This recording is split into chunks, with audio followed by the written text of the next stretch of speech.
Fala galera, beleza? Mais um vídeo do nosso canal Papo Nada Sério e já já a gente vai entender um pouco mais sobre um dos maiores conflitos da história mundial. É isso aí, mais de 10 milhões de mortos entre balas, canhões e até mesmo pestilência. É uma das maiores pandemias que ocorreram no mundo, realmente ocorre após a Primeira Guerra Mundial. Fatos importantes que já já a gente vai mostrar para vocês. Curioso? Então sai daí não. Fica mais um pouco que já já você vai ter tudo em detalhes. Mas antes, como sempre, estou convidando você mesmo que ainda não é inscrito no nosso canal, faz isso rapidinho. Se inscreve lá, assiste o vídeo, curte, compartilha e deixa os seus comentários. Dá essa força aí pra gente. A gente está podendo produzir outros vídeos depois. Combinado? Posso contar com vocês? Então preparem-se. Já já, nossa máquina do tempo corre para 1914, um ano importante na história mundial. Primeira Guerra. É isso aí. Já já, mais detalhes. A Europa, especificamente, anos antes do estopim que culminaria na guerra, vivia um período bastante favorável, economicamente falando. O desenvolvimento industrial acontecia de forma rápida e intensa, o que favorecia o avanço tecnológico. Mudanças culturais também se alastravam pelo continente. De forma geral, o mundo passava por momentos de euforia com o progresso em uma era chamada de Belle Époque, Bela Época em português.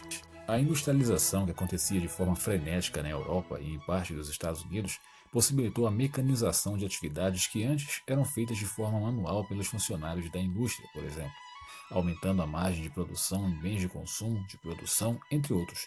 A população da época acreditava estar vivendo momentos de ouro. Ali começava também o processo de globalização, onde a modernidade era a palavra da vez. O continente europeu era o que mais se desenvolvia e continuava trabalhando para manter o ritmo acelerado. Foi nesse ambiente que começou a grande rivalidade entre as potências europeias da época.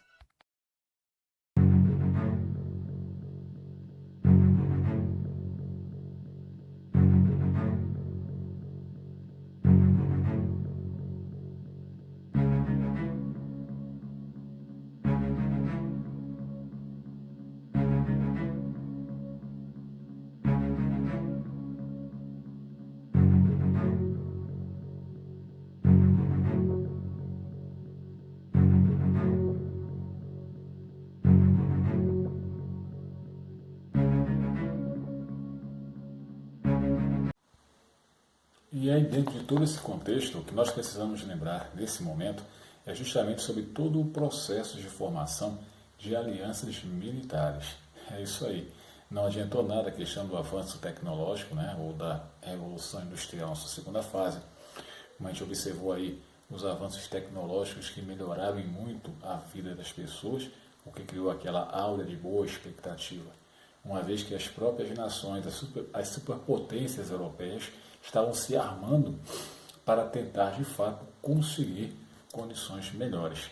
E aí, nesse âmbito, a gente observa justamente a formação dessas alianças, como, por exemplo, a Tríplice Aliança, que uniu Alemanha, Itália e Império Austro-Húngaro, entre outros, para que pudessem, uma possível provocação por parte de países que não estavam nessa aliança, eles se ajudarem mutuamente, revidando à altura qualquer ameaça ou qualquer agressão no tocante à soberania de um desses países. E não demorou muito, apenas 2 décadas depois, foi a vez da Inglaterra se juntar com França e Rússia, formando-se assim a Tríplice Entente. Pronto, estava formada, estava armado o cenário para que uma guerra pudesse de fato acontecer. Mas a maioria nunca esperou que isso de fato pudesse acontecer.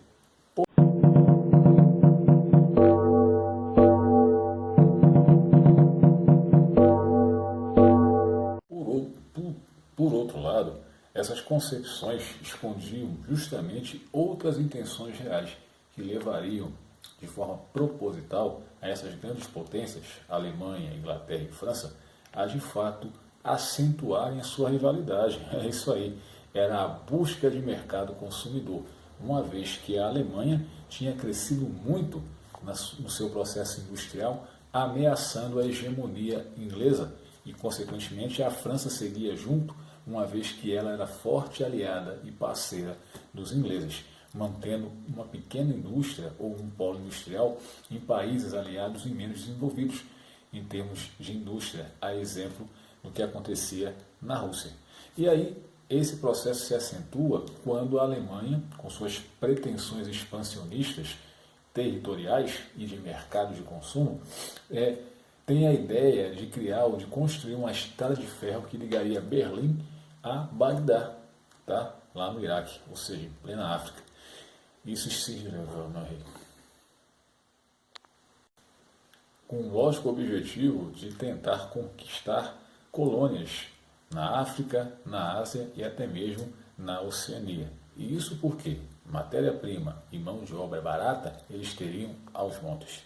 Quem não gostou muito dessa ideia foi a Inglaterra. E para poder barrar o avanço alemão no tocante ao desenvolvimento industrial, os ingleses começaram a pregar o ódio aos alemães, inclusive evocando, tá, os franceses a fazerem o mesmo, uma vez que a França tinha um forte revanchismo à cultura alemã. Tudo por conta do que aconteceu no século XIX, quando o Império Alemão ainda respondia pela alcunha do Império Prussiano.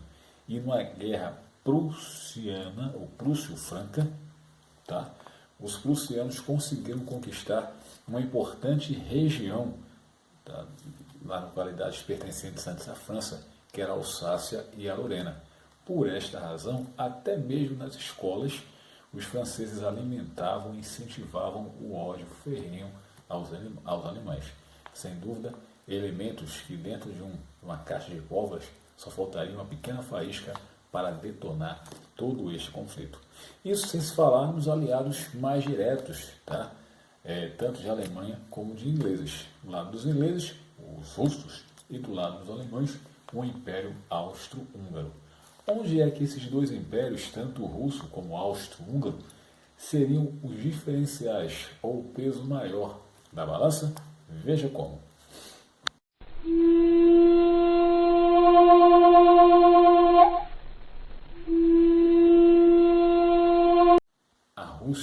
A Rússia, ela sonhava com o chamado pan-eslavismo, que seria a união de todas as nações eslavas em torno de uma só bandeira, a russa.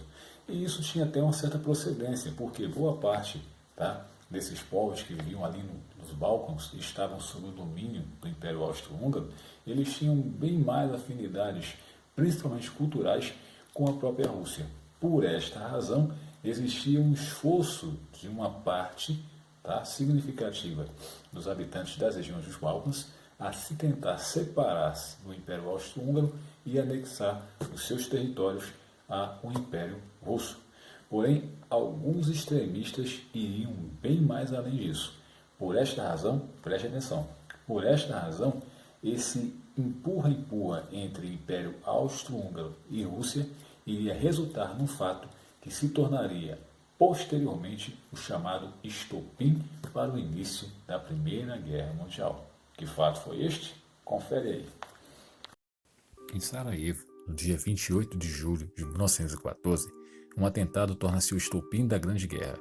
O herdeiro do Império Austro-Húngaro, o arquiduque Francisco Ferdinando, foi assassinado juntamente com sua esposa Sofia, a duquesa de Hausenberg, por um jovem nacionalista sérvio, Gavrilo Princip, integrante do grupo separatista Mão Negra. Influenciado por esta organização secreta, o estudante de 19 anos, tuberculoso, se dispôs a sacrificar a vida pela causa. Aquele idealismo adolescente se tornou uma decisão mortal.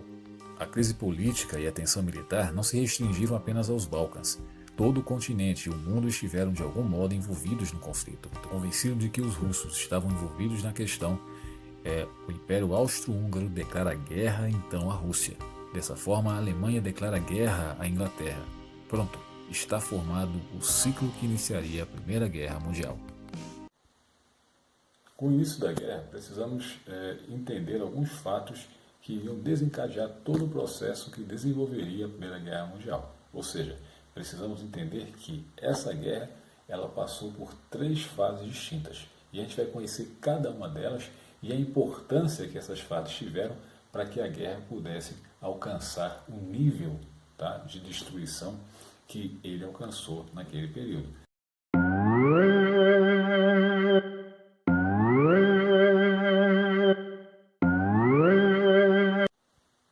A primeira fase da guerra se chamou de Guerra de Movimentos. Era justamente quando as tropas saíram ou deixavam seus países em direção aos frontes de batalha, uma vez que ainda se preservava uma certa característica, tá, das guerras travadas anteriormente. Mas essa não seria nada parecida com tudo que já havia acontecido em termos de guerra antes de 1914.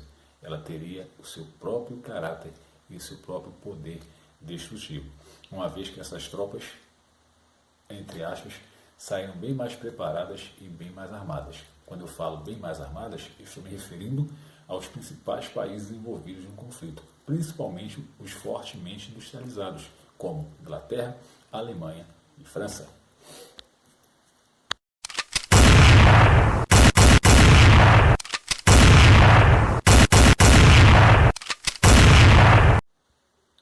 A segunda fase da guerra ocorre justamente quando as tropas se encontram totalmente imobilizadas, entrincheiradas, por isso que nós chamamos de guerra de trincheiras, uma vez que nem um lado nem o outro do conflito conseguiam avançar.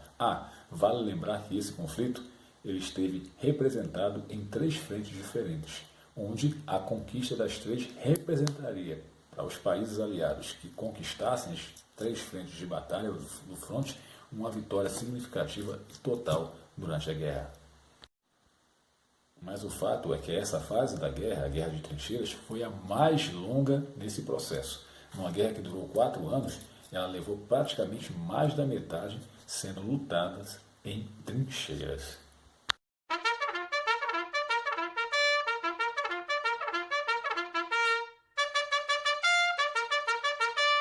E a terceira fase dessa guerra foi justamente quando os Estados Unidos passam, de fato, a sair de um papel secundário ou indireto para um papel direto.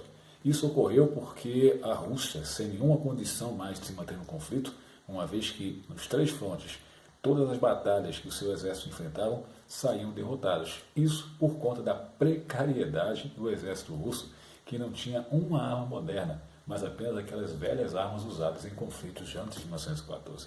Isso significou uma grande desvantagem para o exército russo e, consequentemente, para a Tríplice Entente, que, não podendo contar tanto com a força de apoio dos russos, acabavam perdendo partes importantes e significativas dos territórios que estavam sendo disputados naquela guerra. Pois é, vale lembrar que a retirada, tá, do Império Russo da guerra se deu justamente por conta de um problema interno.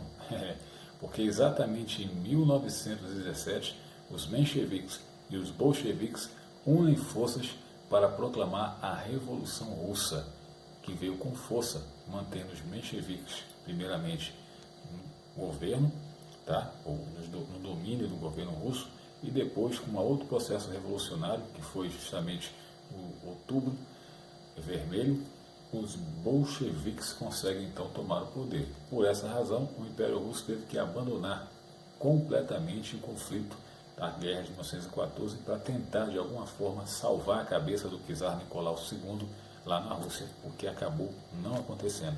Isso motivou mais ainda a saída da Rússia do conflito. Porém, esse fato, culminando com a entrada dos Estados Unidos, mudaria por completo os destinos da Primeira Guerra Mundial. Isso porque, como já disse antes, os Estados Unidos estavam indiretamente envolvidos, apenas fornecendo, lucrando de longe, vendendo armas, mantimentos e tudo mais necessário para justamente municiar os exércitos ingleses, franceses e o próprio exército russo, que agora se retirava da guerra.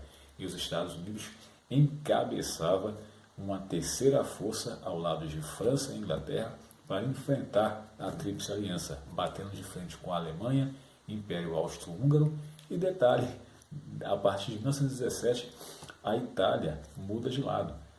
Vendo a força e a possibilidade de se beneficiar com a vitória da Tríplice Entente, os líderes italianos resolvem apoiar então os esforços de guerra dos seus antigos inimigos, Inglaterra e França, e passam a apoiar também a Tríplice Entente. E o que é significativo nisso tudo? A gente vai ver como uma parte das consequências dessa guerra.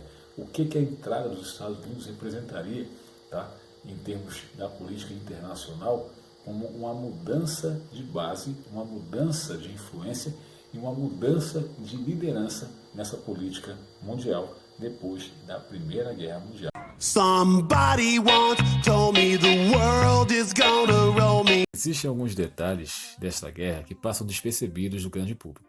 Um deles refere-se à chamada Trégua de Natal, ocorrida nas trincheiras próximas à cidade de Ypres, na Bélgica, em 24 e 25 de dezembro de 1914, entre soldados alemães e os seus rivais ingleses e franceses. Nessa ocasião, cearam e no dia seguinte, até uma partida de futebol, eles disputaram.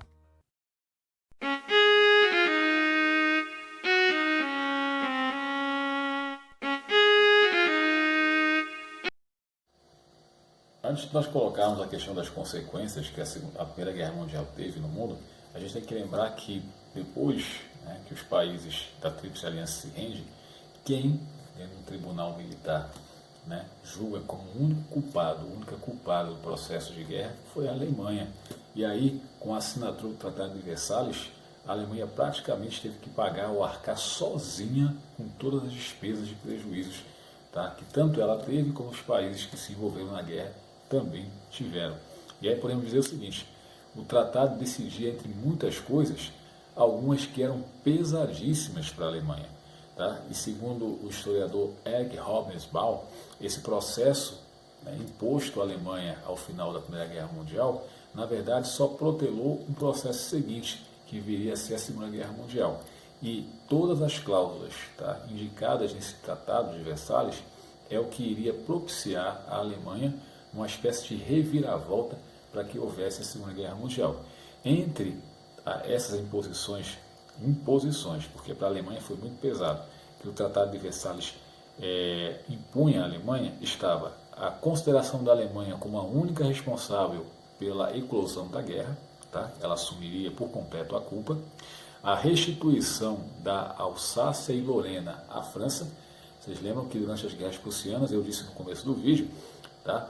O que alimentou inclusive a questão do revanchismo francês contra os alemães foi por conta da perda dessa região durante a Guerra Franco-Prussiana, ainda no final do século XIX.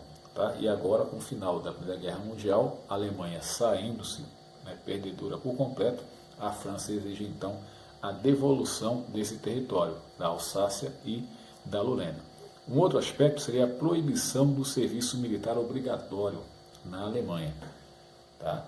Existiria, assim, uma força militar, um pequeno exército, um pequeno contingente, que iria ter mais ou menos poderes de polícia, mas que não poderia passar de 100 mil. Tá? Ok? Outro aspecto importante, a proibição da produção de armas e utensílios bélicos. A Alemanha, durante aquele processo que nós chamamos de paz armada, ela foi uma das que mais se armaram tecnologicamente no campo bélico. Tanto é que as armas utilizadas, tá, no cenário de guerra na Primeira Guerra Mundial, boa parte, tá, dessas armas, desses avanços tecnológicos implementados, foram justamente conseguidos ou obtidos pela indústria alemã, tá, através de um grande processo de criação de projetos que trariam essas armas, né, à tona, fazendo com que elas fossem utilizadas na Primeira Guerra Mundial. E agora ela não mais poderia manter indústrias bélicas que produzissem essas armas em massa. A redução do exército alemão a 100 mil homens, isso aí eu coloquei já para vocês, quando disse a questão da proibição, tá, do alistamento do serviço militar obrigatório, beleza? E como um dos preceitos mais pesados, né, desse Tratado de Versalhes, tivemos aí o pagamento de pesadíssimas reparações de guerra aos países vencedores. Então, realmente, o Tratado de Versalhes, assinado na cidade de Versalhes, lá no Palácio de Versalhes, aliás, tá, em Paris, na França, basicamente culpava a Alemanha, tá, pela causa da guerra, por ter causado a guerra. E se nós pensarmos direitinho, voltando lá para o conflito dos Balcãs, é aquele incidente, né, que levou à morte, o assassinato do arquiduque Francisco Ferdinando. Aquele fato foi explorado ao máximo pelos alemães para instigar o Império Austro-Húngaro, tá, a declarar guerra ao Império Russo, porque os alemães mas queriam convencer, tá, as autoridades do Império Austro-Húngaro que os culpados pelo assassinato, pelo atentado que acabou com a vida de Francisco Ferdinando, foram os russos, né, que haviam combinado então com os separatistas, né, sérvios, tá, que tinham esse interesse de acoplar a região dos Balcãs ao Império Russo. Foi, segundo os alemães, eles que tiveram instigação por parte do Império Russo para poder cometer aquele ato, tá certo? E aí a Alemanha usou esse fato, foi um fato isolado, talvez uma infelicidade por parte do grupo Mão Negra, né, que passou a assumir o atentado e ligaram esse grupo aos russos, que não tinha nada a ver, segundo investigações posteriores que comprovaram isso. Porque as primeiras investigações, em cima do inquérito que foi dirigido em seguida ao assassinato, foram inquéritos cheios de lacunas e que muitas vezes tendencioso a querer provar o ponto de vista alemão em acusar e comprovar que os russos estavam por trás daquele atentado. Por isso, de alguma forma, foram os alemães que deram início a essa guerra, porque eles tinham interesse. Uma vez estavam bem preparados, com armas, né, um poder bélico imenso, beleza? Tinham interesse de expansão territorial, consequentemente comercial, porque quanto mais território se tem, mais pessoas para consumir. Então os alemães tinham todas as razões para iniciar essa guerra. E ficou claro, tá, o que aconteceu lá em Sarajevo, que de fato, de alguma forma, eles utilizaram aquele episódio, a morte do arquiduque, para tentar explorar, tá, aquele episódio e culpar os russos, né, porque sabia que se ficasse provado que os russos tinham de fato mandado matar o arquiduque, não seria nada difícil convencer as autoridades do Império Austro-Húngaro a iniciar esse processo de guerra. E foi o que deu. Então, quando o Tratado de Versalhes foi assinado, vocês podem ter certeza que a Alemanha não foi culpada sozinha à toa, porque de alguma forma ela deu um empurrão para que a Primeira Guerra Mundial acontecesse. Não é questão de ser parcial ou imparcial, mas os fatos, tá, como foram colocados, eles deixam bem claro essa possibilidade. Tá? Estou dizendo que foi verdade, mas se a gente juntar as peças, né, pequeno quebra-cabeça, montar aqui rapidinho, a gente vai ver que é um efeito dominó. Uma coisa levou a outra e os alemães souberam, de forma magistral, né, manipular esse fato para que houvesse a precipitação de declaração de guerra do Império Austro-Húngaro à Rússia e, consequentemente, por força do acordo de aliança militar que eles já tinham feito, se a Rússia atacasse o Império Austro-Húngaro, logicamente que a Alemanha iria revidar como aliada, tá? E revidando, a Inglaterra também iria declarar guerra à Alemanha por ser defensora ou apoiadora do Império Russo, e aí quando começaria todo o cenário para a guerra. Estava aí armado. A Alemanha acabou levando toda a culpa por esse processo. Agora vamos às reais consequências, beleza? Bom, como consequência da Primeira Guerra Mundial, a gente pode apontar e elencar alguns fatos importantes. Primeiro, um saldo de mais de 10 milhões de mortos, fora os feridos, né? Ou parcialmente, ou aqueles que foram mutilados, né? Feridos gravemente, que tiveram sequelas para o resto da vida. Pode ter chegado à casa dos 20 milhões de pessoas e feridos, né? Sequelados, podemos dizer assim, dessa forma. Outra consequência interessante que aconteceu foi justamente a destruição, o desfacelamento, né, de impérios decadentes, a exemplo do Império Russo, do Império Austro-Húngaro, do Império Otomano, e no lugar deles surgindo aí outros países. No caso, por exemplo, do Império Austro-Húngaro, surge a Hungria e a Áustria, tá certo? E a Rússia passa agora, né, depois da Revolução, processo interno, ela passa a ser o primeiro país a alimentar um regime, tá, uma ideologia socialista. Eu falo dos preceitos do proletariado, né? E aí Vladimir Lenin assume o poder e faz uma mudança brutal no contexto do regime de governo. Sai então, tá, de uma monarquia absolutista, né, quando Czar Nicolau II é destituído depois morto, e agora surge um regime socialista que daria então um carro-chefe para o surgimento com força e com massa do comunismo no mundo naquela época. Beleza? A ascensão dos Estados Unidos como principal potência militar e econômica pós Primeira Guerra Mundial. Lembra que eu disse esse fato no início? Os Estados Unidos terem entrado na Primeira Guerra Mundial depois que a Rússia sai e ter mudado completamente o panorama da guerra, ia dar coisa. E deu.